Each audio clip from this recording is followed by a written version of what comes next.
Halo siswa-siswi SMA Negeri 2 Boyolali yang Budi banggakan, terutama siswa-siswi kelas 11. Bu Yuli berharap kalian semua dalam keadaan sehat walafiat tanpa kekurangan suatu apapun. Bu Yuli selalu ingin mengajak kepada Anda semuanya bahwa kita harus senantiasa bersyukur dan berterima kasih kepada Tuhan Yang Maha Esa, terlebih atas penyertaan Tuhan hingga sampai saat ini. Di hari ini kita akan membahas tentang materi bab yang terakhir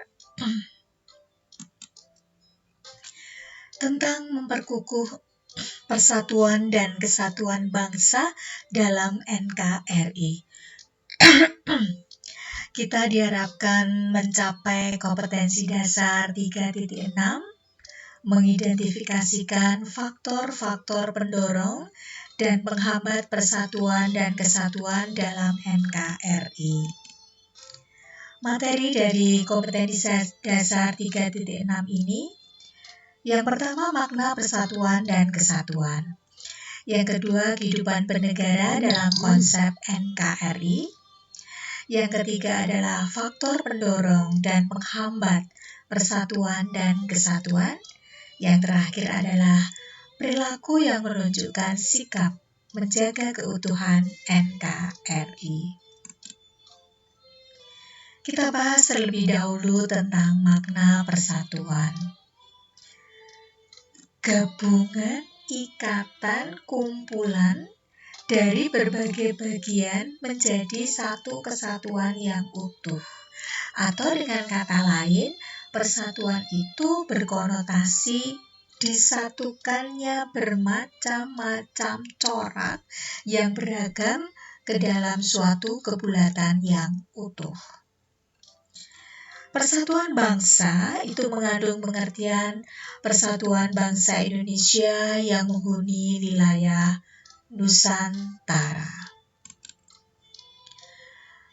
Persatuan dan kesatuan tidak lepas dari wawasan Nusantara, di mana materi wawasan Nusantara ini pernah kita bahas di kelas 10, semester yang kedua, bab yang ke-7. Bu Yuli hanya ingin mengingatkan sebentar tentang arti dari wawasan Nusantara. Cara pandang bangsa Indonesia dan sikap bangsa Indonesia terhadap diri dan lingkungannya dalam segala aspek kehidupan, dengan mengutamakan persatuan dan kesatuan bangsa, serta kesatuan wilayah dalam menyelenggarakan kehidupan bermasyarakat, berbangsa, bernegara berdasarkan pada Pancasila dan Undang-Undang Dasar 1945. Konsep kelautan kesatuan yang dianut di Indonesia meliputi aspek alamiah dan aspek sosial. Kesatuan wilayahnya meliputi wilayah darat, laut, dan udara. Nah, kebulatan ini sesuai dengan politik kewilayahan yang kita anut, yaitu wawasan Nusantara.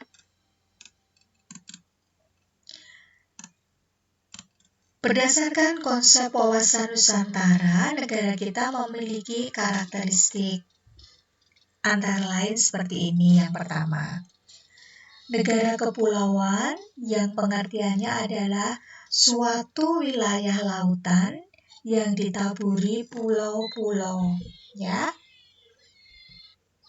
Yang ditaburi pulau-pulau, baik itu pulau besar ataupun pulau yang kecil.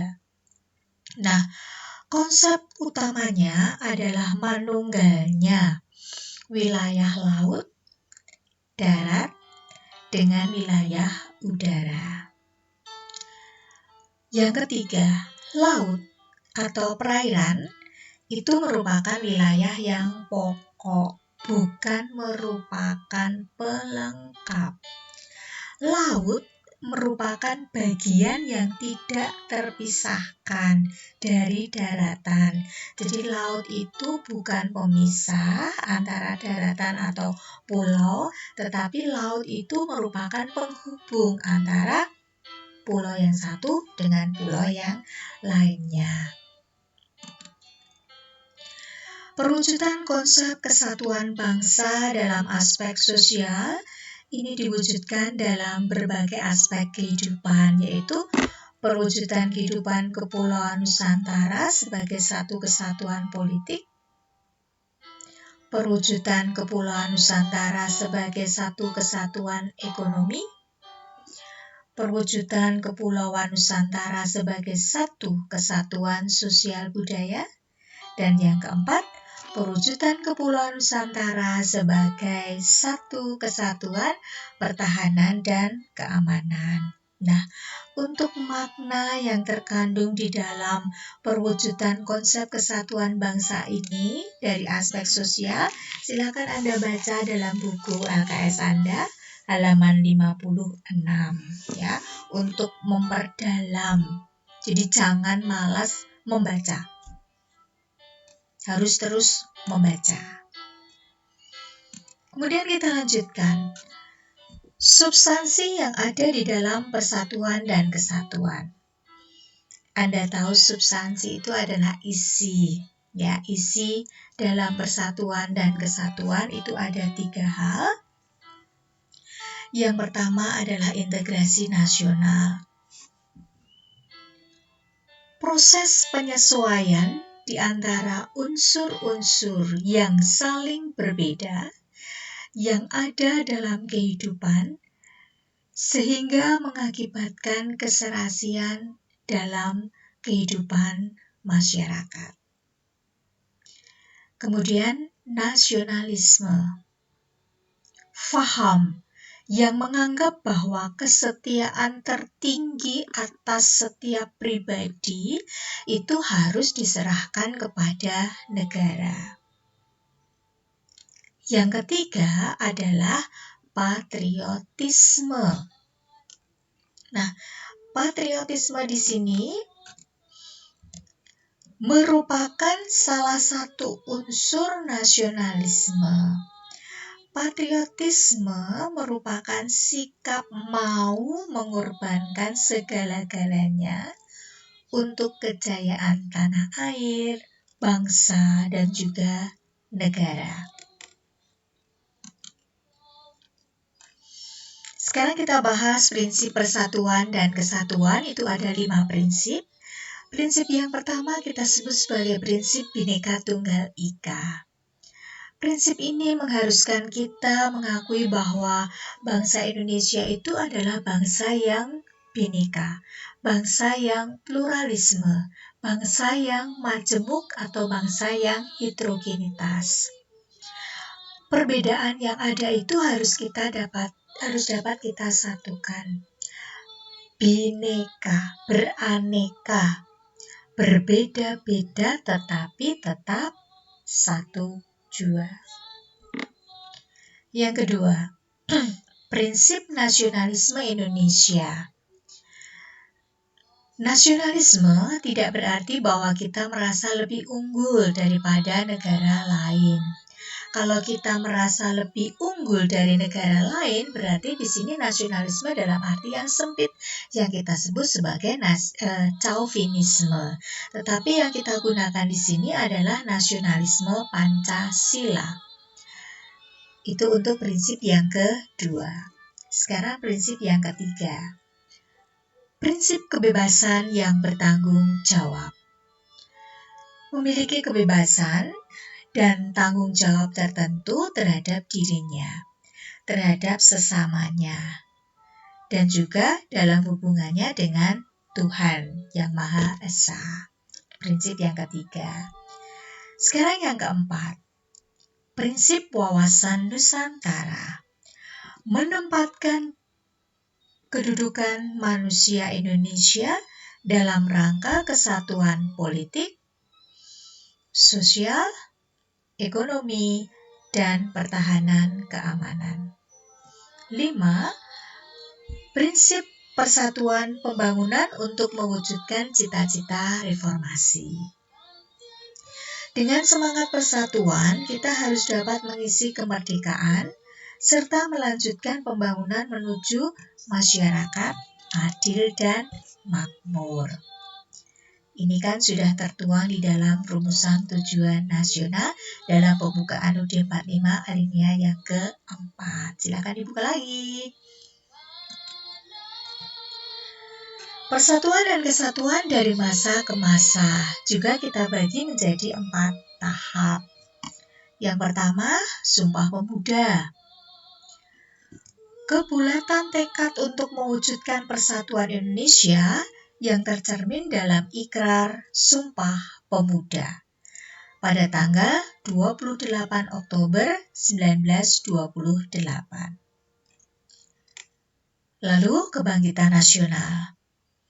Untuk mencapai Indonesia merdeka yang sangat monumental ditandai dengan lahirnya Budi Utomo pada tanggal 28 Mei 1908. Lanjut.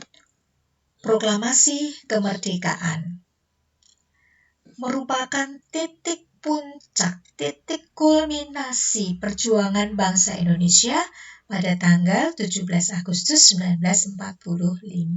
Maaf, ini kurang 5. Yang terakhir, pasca proklamasi hingga sekarang.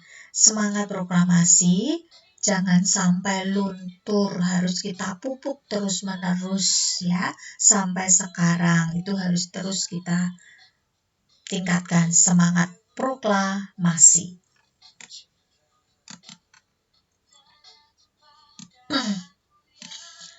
Sekarang tahap-tahap pembinaan persatuan bangsa Indonesia dibagi menjadi 4 tahap. Tahap yang pertama, perasaan senasib. Dapat muncul karena adanya faktor keterikatan tempat kelahiran atau dalam menghadapi suatu masalah tertentu, atau juga sejarah bangsa Indonesia karena merasa pernah menjadi bangsa yang terjajah dalam kurun waktu tertentu. Nah, kondisi ini yang bisa mendorong perasaan senasib, sepenanggungan, bagaimana rasanya kita bangsa Indonesia yang sama-sama pernah dijajah oleh bangsa asing selama 3,5 abad atau 350 tahun. Yang kedua, Kebangkitan Nasional, yang merupakan pergerakan perjuangan bangsa Indonesia dengan kelahiran Budi Utomo. Kemudian Sumpah Pemuda sebagai proses penegas bagi bangsa Indonesia untuk mewujudkan sebuah negara yang memiliki identitas dan dicintai oleh rakyatnya. Ingat isi dari Sumpah Pemuda. Nih. Sudah? Kemudian Proklamasi Kemerdekaan. Nah, ini merupakan titik puncak perjuangan bangsa Indonesia. Bu ini hanya ingin mengingatkan makna Proklamasi Kemerdekaan Indonesia, yaitu di sini mengakhiri rentetan penderitaan bangsa Indonesia sebagai bangsa yang terjajah, melahirkan Indonesia sebagai negara baru yang mempunyai kedudukan sejajar dengan bangsa lainnya, adanya persatuan dan kesatuan di antara warga negara Indonesia. Nah, ini berkaitan dengan yang ini, tahap-tahap ya. Kita lihat nilai-nilai yang terkandung di dalam nasionalisme dan patriotisme. Di sini ada pro patria and primus potra patrialis, yaitu mencintai tanah air dan mendahulukan kepentingan tanah air. Jiwa solidaritas dan setia kawan tanpa membeda-bedakan. Kita semua adalah sama di mata Tuhan, ya. Jadi kalau berkawan, berteman tidak usah membeda-bedakan agamanya apa, sukunya dari mana, rasnya apa, golongannya apa, tidak usah, ya. Yang ketiga adalah jiwa toleransi tenggang rasa antar agama, antar suku, antar golongan, dan juga antar bangsa. Jiwa tanpa pamrih dan juga tanggung jawab. Kemudian yang terakhir adalah jiwa satria dan kebesaran jiwa yang tidak mengandung unsur dendam. Jadi kita tidak usah mendendam, saling memaafkan kalau ada yang punya salah, ya. Itu. Nah, materi yang A sudah selesai. Sekarang kita lanjutkan dengan kehidupan bernegara dalam konsep NKRI menurut UUD 45. Silahkan Anda buka Undang-Undang Dasar 45 Anda. Kita cek. Di dalam pasal 1 ayat 1. Di situ di sana dikatakan bahwa negara Indonesia adalah negara kesatuan yang berbentuk republik. Pasal yang dirumuskan oleh PPKI merupakan tekad bangsa Indonesia yang menjadi sumpah anak bangsa pada tahun 1928 yang dikenal dengan Sumpah Pemuda, yaitu satu tanah air, satu bangsa, satu bahasa, yaitu Indonesia. Nih.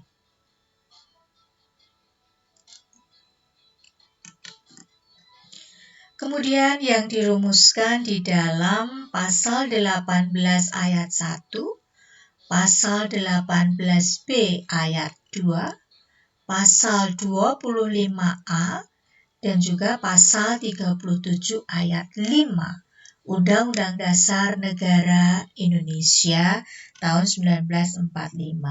Nah, di pasal ini ditegaskan, khusus tentang bentuk NKRI tidak akan diadakan perubahan. Sehingga NKRI adalah harga mati. Tujuan NKRI seperti yang tertuang di dalam pembukaan alinea yang keempat,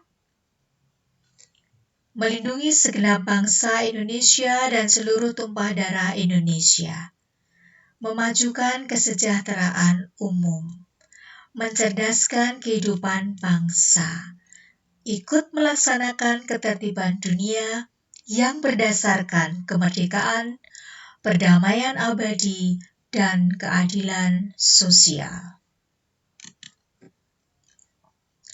Sekarang faktor-faktor pendorong sebagai pemersatu bangsa. Nah, kita perhatikan. Faktor pendorong yang pertama karena kita punya Pancasila. Pancasila mempunyai kedudukan yang sangat proporsional, yaitu sebagai dasar negara dan sebagai sumber dari segala sumber hukum. Yang kedua, UUD 45. Sangsaka merah putih. Lagu kebangsaan Indonesia Raya. Bahasa Indonesia, kebudayaan nasional, Sumpah Pemuda, dan lambang Garuda Pancasila dengan semboyan Bhinneka Tunggal Ika. Kita lihat faktor penghambat persatuan dan kesatuan bangsa Indonesia. Masyarakat Indonesia itu adalah masyarakat yang heterogen, yang beraneka ragam, yang plural, yang kadang bisa mengakibatkan konflik antara individu satu dengan individu yang lain, atau juga kelompok yang satu dengan kelompok yang lain. Nah, itu menghambat hanya karena perbedaan pendapat. Yang kedua, kurangnya kesadaran akan gangguan dari luar. Yang ketiga, ATHG, ancaman, tantangan, hambatan, dan gangguan yang merongrong keutuhan NKRI. Nah, ATHG ini silakan dibuka kembali catatan yang bab yang pertama untuk semester bab yang kedua semester 2. Ya, dibaca kembali. Yang keempat, pengaruh budaya asing yang dapat menghilangkan budaya Indonesia. Yang kelima, ketimpangan dan ketidakmerataan pembangunan di daerah-daerah tertentu.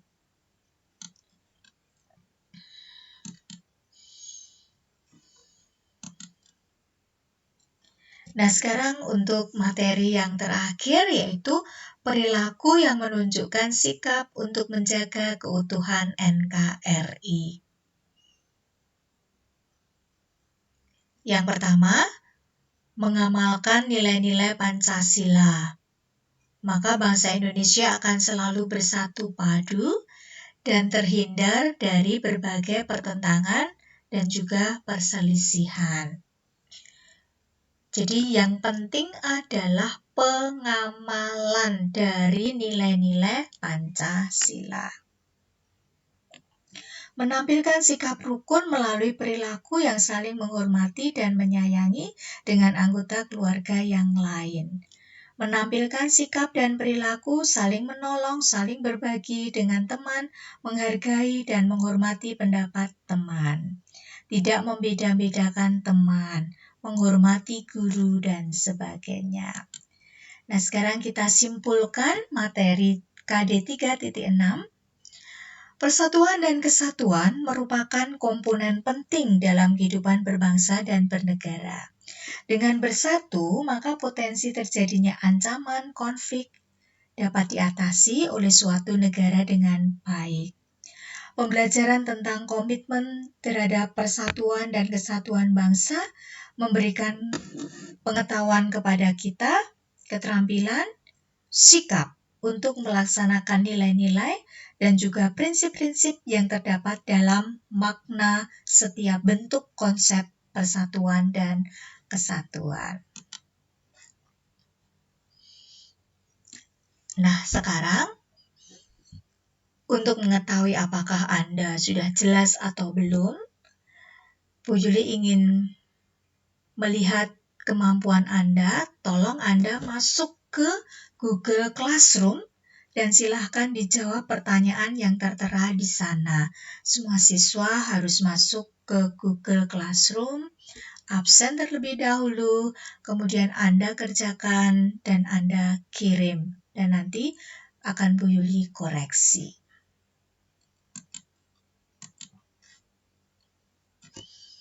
Akhirnya, kompetensi dasar 3.6 sudah Bu Yuli sampaikan. Terima kasih. Selamat belajar. Teruslah bersemangat dalam menggapai masa depan dan tetap jaga kesehatan. Tuhan memberkati. Terima kasih.